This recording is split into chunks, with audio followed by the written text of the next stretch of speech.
안녕하세요. 우리 채널 오시기를 환영합니다. 저는 50대 중반의 여성이에요. 저의 어릴 적 가정 환경은 꽤 평범했어요. 동네 어디서나 볼 수 있는 흔한 단독주택에서 아버지와 엄마, 남동생과 단란하게 살았죠. 아버지는 가난한 집안에서 자라서 자수성가를 하신 분이었어요. 그래서 늘 한자리에 안주하지 않으셨고 주식도 투자하시고 부동산에 투자도 하셔서 큰 돈을 만들어서 제가 고등학교 때는 건물을 몇 개 갖고 있는 건물주가 되셨어요. 하지만 저와 동생한테는 늘 부모님한테 기대지 말라고 하셨어요. 사람이 의존족이 되면 망하는 지름길로 가는 거야. 아빠가 이렇게 먹고 살만하게 만들어서 너희 대학 등록금까지는 뒷바라지 해주지만 20살부터는 자기 용돈은 자기가 벌고 스스로 벌어서 적금도 들어야 한다. 엄마도 아빠의 뜻에 찬성이었기 때문에 저와 동생은 집이 여유가 있어도 대학 때부터 아르바이트를 하며 용돈을 벌어서 쓰고 은행에서 나오는 상품들 중 뭐가 더 실속 있는지, 주식은 어떻게 하는 게 돈을 벌 수 있는지 이런 얘기를 많이 했어요. 그러다 보니 제 친구들과는 관심 주제가 달라서 자연스럽게 자주 어울리지 않게 되더군요. 저는 대학 때부터 어떤 아이템이 더 돈을 벌 수 있는지 그런 게 더 흥미가 있었으니까요. 단점은 옆에 친구들이 없다 보니 외롭다는 거였죠. 친구들과 어울려 보려고 애도 많이 쓰고 많이들 쓰는 브랜드로 꾸며도 저는 뭔가 어색했고 재미도 없어서 나중에는 포기했어요. 친구들도 제가 끼면 좀 불편해했고요. 그러면서 저는 더 돈을 버는 일에 몰두했고 몇 가지 사업 아이템도 생각해냈지만 다 아버지한테 거절당했어요. 주연이 네 생각은 훌륭하지만 지금 당장 하기에는 무리가 있어. 아빠는 네가 먼저 큰 회사에 들어가서 실무 경력도 쌓고 사업이라는 세계가 어떤 건지 경험을 한 다음에 네 사업을 하는 게 훨씬 좋을 것 같다. 라며 현실적인 조언을 해주셨어요.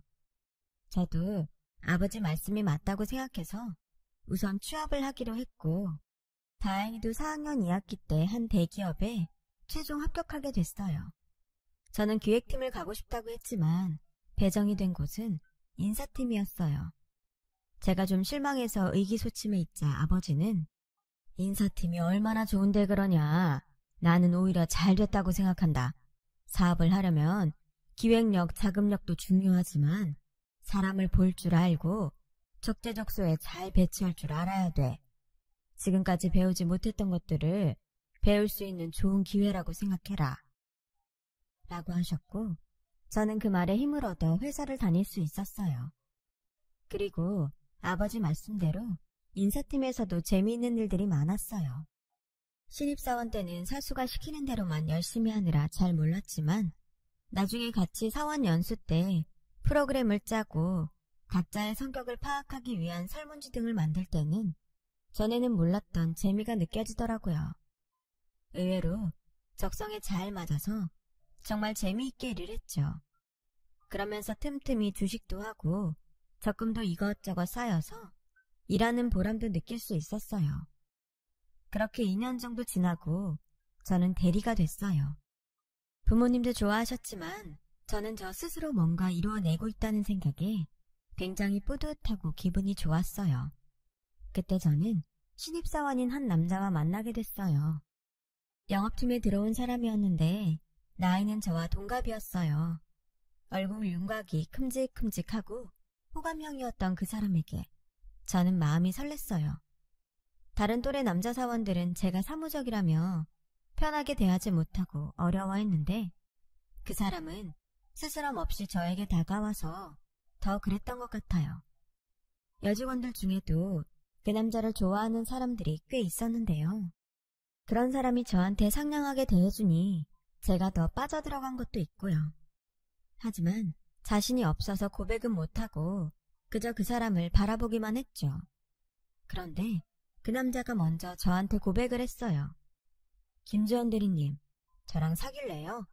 대리님 쪽팔리지 않게 저도 얼른 열심히 해서 대리 달게요. 라며 귀엽게 고백을 하는데 그만 냉큼 그러겠다고 했어요. 제가 마음에 두고 있던 사람이 고백했다는 게 꿈같기만 했죠. 게다가 회사 내에서 인기가 많았던 신입사원이었으니까요. 지금도 그런 회사들이 있겠지만 당시의 사내 연애는 거의 금기사항이었기 때문에 저와 남자는 비밀 연애를 시작했어요. 그것도 나름 스릴이 있어서 저는 그저 재미있다는 생각만 했죠. 남자에게는 저와 다른 면들이 많았어요. 마음에 드는 신상품이 나오면 저는 그게 정말 필요한지, 어떤 성능이나 기능이 좋아진 건지부터 체크하고 내가 정말 갖고 싶은지 시간을 두고 생각해 보는데 그 사람은 그런 게 전혀 없이 일단 사고 보더라고요. 그리고 흥미가 없어지면 중고로 파는 거였어요. 저는 그런 점들이 너무 신선하게 느껴졌어요. 제가 못하는 걸 한다는 게 좋아 보였거든요. 돈을 쓰는 것에 있어서 마음이 맞지 않아서 티격태격 할 때도 있었지만 거의 제가 지고 말았어요. 어쨌든 저는 그 사람이 자유롭게 돈 쓰는 걸 보는 게 좋았으니까요. 저희 만남은 1년이 넘게 이어졌고 자연스럽게 결혼 얘기가 나왔어요. 저와 남자는 결혼을 하자는데 큰 이견이 없었는데 전혀 생각지 못한 데에서 반대가 나왔어요. 바로 아버지였어요. 아버지는 그 남자가 너무 가벼워 보인다며 반대하셨어요. 아빠는 사람을 한 번 보고 어떻게 한다고 그렇게 쉽게 단정하세요. 그럼 너는 저 사람이 왜 좋은데 네 말대로 너랑 성격이 다르고 생활 방식도 달라서 끌리는 거면 정말 위험해. 다시 생각해봐라. 아빠는 이제까지 제 인생 저보고 개척하라고 하셨으면서 왜 결혼에는 보수적이신 건데요. 제가 괜찮다고 하잖아요. 그 사람 통장은 몇 개나 있는지 물어봤니? 적금 들은 게 얼마나 되고. 결혼은 현실이야. 체크할 건 하고 생각해야지. 지금 넌 너무 감정적이야. 하지만 저는 고집을 꺾지 않았고 아버지도 결국은 두 손을 드셨어요. 엄마도 제 결혼이 완전히 마음에 드는 건 아니라고 하셨어요. 그래도 네 말처럼 네 인생 네가 만들어가는 거잖아. 네가 선택한 사람이니 나도 믿고 싶다. 라며 어쩔 수 없다는 듯 말씀하시더라고요. 저는 그런 부모님께 보여드리기 위해서라도 더 잘 살아야겠다고 다짐했어요. 남자 집에 인사하러 갔을 때 뵀던 남자 부모님도 유쾌해 보였고 집안 분위기가 자유분방한 것 같아 부럽기만 했어요. 남자 어머니는 한마디로 호탕한 데가 있는 사람이었어요. 오늘 예비 며느리 온다고 해서 내가 땡땡 호텔에서 음식 좀 맞춰봤어. 돈은 이럴 때 팍팍 쓰는 거야. 라는데 항상 이것저것 따지고 계산하는 엄마만 보다가 기분 내는 날이라며 돈을 쓰는 걸 보니까 시원시원해 보여서 좋더라고요. 생각해보면 제가 너무 엄격하게 자란 탓에 그런 모습들을 동경하는 마음이 있었던 것 같아요. 결혼식 때도 남자 집에서 요구하는 게 꽤 있어서 아버지가 못마땅해 하셨지만 저는 보란듯이 제 적금을 깨서 그 돈을 마련해서 해내고 말았죠. 처음에는 그런 저를 말리던 엄마도 제가 제 인생 사는 거라고 하자 더는 아무 말씀도 안 하셨어요. 그렇게 결혼을 하고 정말 행복한 신혼생활을 하게 됐어요. 처음 6개월은 거의 싸우지도 않았고 매일이 재미있기만 했어요. 크게 다툰 적은 한 번도 없었고 자잘하게 싸운 적은 좀 있었지만 심각할 정도는 아니었어요. 하지만 시간이 갈수록 그 사람과 제가 너무 다르다는 건 알겠더라고요. 아버지 말씀대로 돈에 대해 생각하는 게 다르니까 생활 방식에서도 차이가 많이 났어요. 우선 쓰고 보며 즐기는 게 처음에는 재미있었는데 점점 지나치다는 생각이 들기 시작했죠. 그러던 중에 어느 날 갑자기 남편이 사업을 하겠다는 거였어요. 사업? 그럼 회사는 어쩌고? 어쩌긴 사업 시작하면 간둬야지. 내가 왜 영업팀 지원을 했는데. 다 사업을 하려고 그랬던 거야. 이제 배울 만큼 배웠다고 생각해. 내 업장을 가져도 충분하다고. 당신이 회사 다닌 게 2년이 좀 안 되는데 그 시간 동안 정말 사업에 대한 감각을 익힌 건지는 잘 모르겠어. 아무리 영업팀 일을 했다고 해도 사업이 만만한 건 아니잖아. 걱정하지 마. 내가 제일 잘할 수 있고 제일 좋아하는 걸 할 거니까. 그게 사업의 첫 번째 원칙이잖아. 라며 요식업을 하겠다더라고요. 남편이 미식가에 먹는 걸 좋아하고 맛집 찾아다니는 것도 좋아했지만 좋아하는 거랑 사업은 엄연히 다른데 괜찮을지 불안했어요. 제가 그런 말을 하자 남편은 대뜸 우리 아버지를 만나겠다고 하더군요. 아빠는 왜? 우리 아빠는 요식업에 대해서 아는 게 없을걸? 그것 때문이 아니라 사업장 때문에 그래. 라며 아버지 건물에 새를 들고 싶다고 하더라고요. 아버지가 혈육이라고 해서 뭘 봐주시는 분은 아니라 걱정이 됐지만 일단 남편과 같이 아버지를 만났어요. 자네 뜻은 잘 알겠어. 하지만 내 사위라고 월세를 깎아주거나 그런 일은 없을 거야. 그래도 좋다면 내 건물에 들어와도 좋아. 마침 빈자리도 있으니까. 물론이죠, 장인어른. 저는 거기 입지가 좋아서 말씀드린 겁니다. 라며 시원시원하게 말하길래 저는 다행이다 싶었어요. 그런데 집에 와서는 남편 말이 달라지더라고요. 당신이 왜 그렇게 돈하고 융통성 없는지 알았다. 저런 아버지 밑에서 자랐으니 오죽하겠어. 아니, 어떻게 하나밖에 없는 사위한테 돈을 다 받겠다고 하셔? 진짜 구두쇠도 그런 구두쇠가 없네. 그런 식으로 우리 아빠 비하하는 건 아니지. 아까는 입지가 좋아서 그렇다고 했잖아. 왜 딴 말이야. 그리고 각자 집안이 가치관이 다른 거에 대해서는 서로 말하지 않기로 했잖아. 그런 식으로 따지면 난 당신 집안에 할 말 없을 것 같아? 알았어. 아우 시끄러워. 자기 집 얘기에는 눈에 쌍불을 켜고 땡땡거려 진짜. 뭐가 어째? 그럼 내가 어머니 물정 모르고 헤프게 써서 집안이 거덜나는지 어쩌는지 감각도 없어서 아들한테 용돈 털어나오는 사람이라고 하면 당신은 듣기 좋아? 뭐가 어째? 지금까지 그런 생각하고 있었던 거야? 당신 무서운 여자다. 어떻게 우리 엄마를 그렇게 말해? 이거 왜 이래? 먼저 시작한 건 당신이야. 그렇게 저희는 결혼하고 처음으로 크게 싸웠어요. 하지만 서로 잘못을 인정하고 곧 풀어줬고 남편은 사업 준비를 했죠. 그 당시 유행하던 레스토랑을 했는데 생각보다 장사는 잘 됐어요. 남편도 꼬박꼬박 아버지한테 월세를 잘 보냈고 아버지도 조금 마음에 드는 모양이었어요.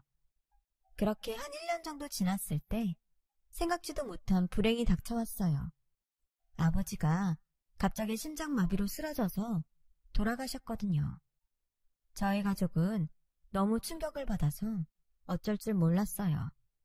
그런데 남편은 장례식장에서 자기 손님만 오면 히히덕거리느라 정신이 없더라고요. 아무리 한 달이 건너라지만 너무 섭섭했고 실망스러웠어요. 아버지가 돌아가시고 나자 남편은 점점 본색을 드러냈어요. 엄마가 건물 관리를 맡은 다음부터 월세를 제대로 보내지 않았죠.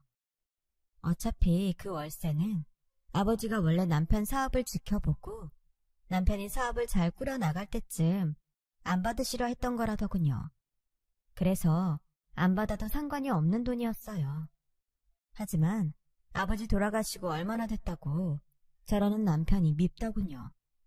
엄마는 그냥 두라고 했지만 저는 이건 아니다 싶었어요. 결국 보증금에서 까고 나오자고 했죠. 그러자 남편은 그냥은 못 나간다고 버티더라고요. 당시 아버지가 돌아가신 다음에 엄마는 건물을 전부 관리 못하겠다며 남편이 세를 든 건물만 남기고 다 처분을 하셨어요. 그러는 와중에 손해를 좀 본 것도 있었고 아버지가 마지막에 투자하셨던 주식이 갑자기 급락을 해서 그걸 메꾸는데도 돈이 들어가느라 전부 다 집이 좀 힘들었어요. 남편은 그런 사정을 알면서도 자기가 장사가 안 된 건 건물이 낡은 걸 제대로 보수 안 해준 탓이 크다며 보상을 해달라고 하더라고요.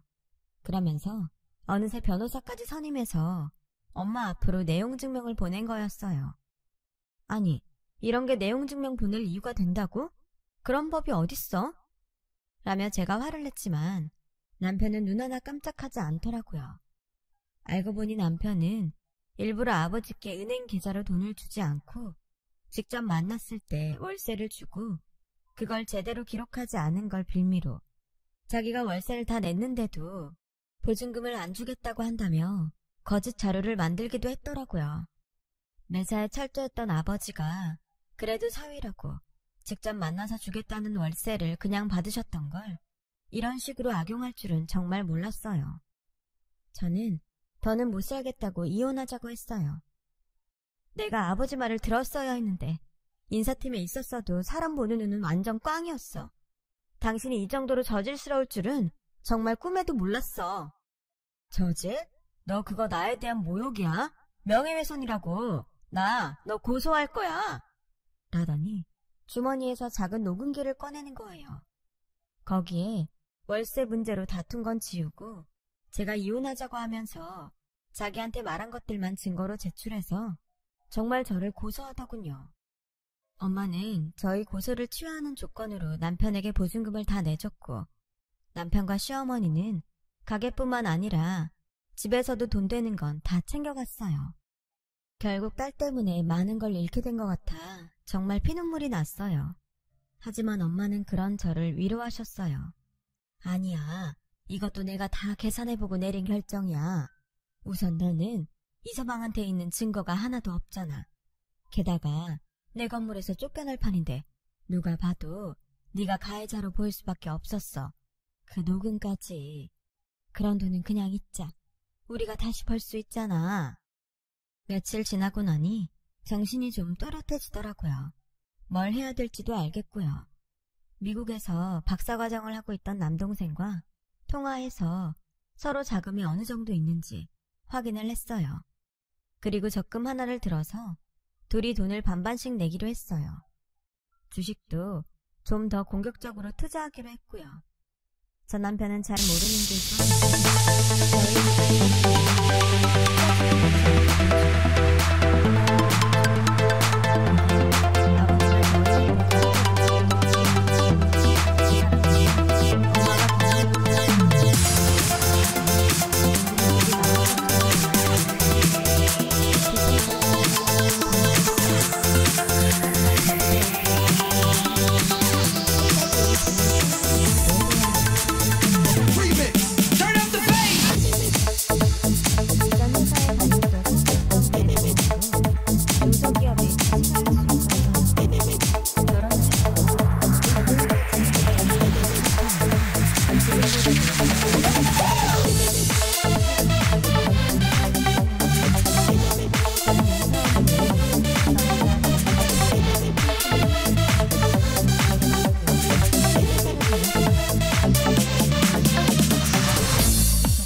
격조했습니다.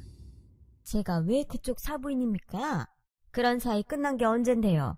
그 지겨웠던 사돈관계였을 때에도 저한테 안부 전화 한 통 없던 양반이 이제 와서 왜 격식을 차리시는지 모르겠네요. 라며 엄마가 냉정하게 말하자 전 시어머니는 다시 입을 다물었어요. 거두절미하고 월세를 거의 1년 넘게 밀렸더라고요. 보증금 까먹은 건 이미 오래전이고요. 전 주인을 뭘로 협박해서 지금까지 그 자리에 버티고 있었는지 몰라도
안녕하세요. 우리 채널 오시기를 환영합니다. 저한테는 안 통합니다. 여기서 하는 대화 녹음하려면 하세요. 저도 녹음하고 있으니까요. 돈 구하셨어요? 그것만 대답하세요. 라고 하자 전 남편은 겨우 입을 떼더라고요. 그게 실은 전 주인하고 얘기가 돼서 있었던 건데 갑자기 나가라고 하면 우리도 갈 데가 있어야 되잖아. 그럼 2주 시간 줄 테니까 그 안에 나갈 때 구하세요. 저희도 건물 리모델링하고 다른 세입자 들여야 돼서 시간 많이 못 줍니다. 저와 엄마는 그렇게 못을 받고 자리를 떠났어요. 전 남편은 하루에도 몇 번씩 전화를 해댔어요. 전 시어머니도 마찬가지였고요. 제가 전 남편 전화를 안 받자 시어머니는 결국 제 회사 앞까지 찾아왔더라고요. 얘, 너랑 나는 그렇게 사이 나쁘지 않았잖아. 나를 봐서라도 예전 일 잊고 어떻게 안 되겠니? 우리 보고 갑자기 나가라고 하면 이런 식으로 하면 어떻게 해? 이런 게 임대주의 횡포라는 건데 이건 아니지. 저를 이렇게 찾아오신 게 횡포죠. 그리고 사이가 뭐가 어째요? 그 사람 뒤에서 조종한 거 어머니란 거 저 이혼하고 알았어요. 남편 회사 입사한 다음에 회사 여직원들 뒷조사 싹 해서 저희 집 좀 사는 거 알고 그거 이용해서 저한테 접근한 거잖아요.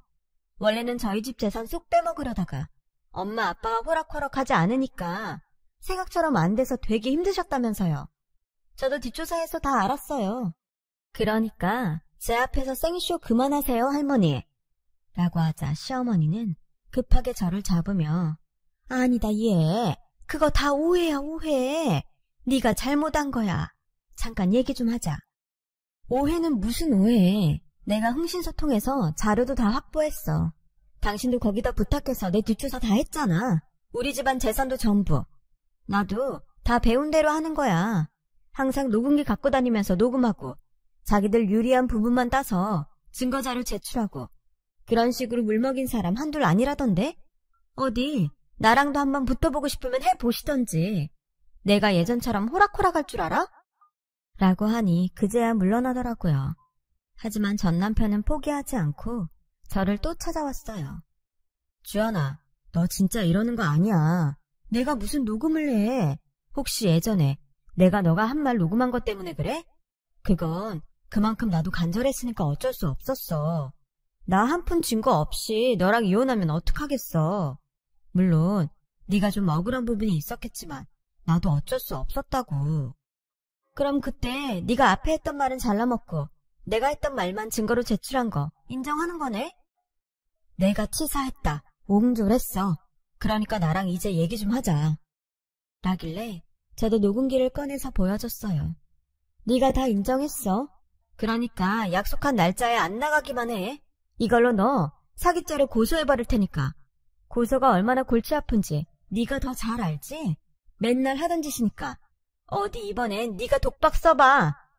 라고 하자 전 남편은 제 앞에서 싹싹 빌기 시작했어요. 내가 진짜 잘못했어. 미안해. 이러지만 말아줘. 응? 지나가던 사람들이 다 쳐다봤지만 전 남편은 계속 빌기만 하더군요. 그럼 제 날짜에 나가세요. 지금까지 안 낸 월세, 보증금 까고도 모자라는 거 다 내고요. 알겠어요? 뻔뻔한 세입자 양반? 라고 하자 전 남편은 더는 아무 말 못하더군요. 전 남편과 시어머니는 결국 보증금으로 해결 못한 월세까지 다 내고 가게를 비워주고 나갔어요. 그 후에 두 사람 소식은 못 들었고요. 집을 팔고 이사 갔다는 얘기만 들었네요. 그렇게 거의 6년이 걸렸어요. 그것도 부모님의 가르침이 있었기에 가능했죠. 남동생과 엄마께는 그때 일이 고마워서 저는 지금도 계속 은혜 갚는 마음으로 살고 있답니다. 누군가는 상처를 잊고 사는 게 나를 위한 길이라지만 저는 꼭 한번 그 사람들에게 되짚어주고 싶었고 지금도 그 후련함엔 후회가 없습니다. 오히려 그래서 더 잊을 수 있었어요. 저는 그때 결혼에 너무 질려서 지금은 독신으로 살고 있어요. 엄마와 같이 살고 있어서 그런지 지금도 외로운 걸 모르고 지내고 있네요. 여기까지 제 얘기를 들어주셔서 감사하고요. 모두 행복한 하루 되셨으면 좋겠어요. 좋은 시간들 되세요. 여러분, 사연 댓글에 응원과 현명한 조언 부탁드려요. 좋아요와 구독은 저에게 큰 힘이 됩니다. 오늘도 좋은 일 가득하세요.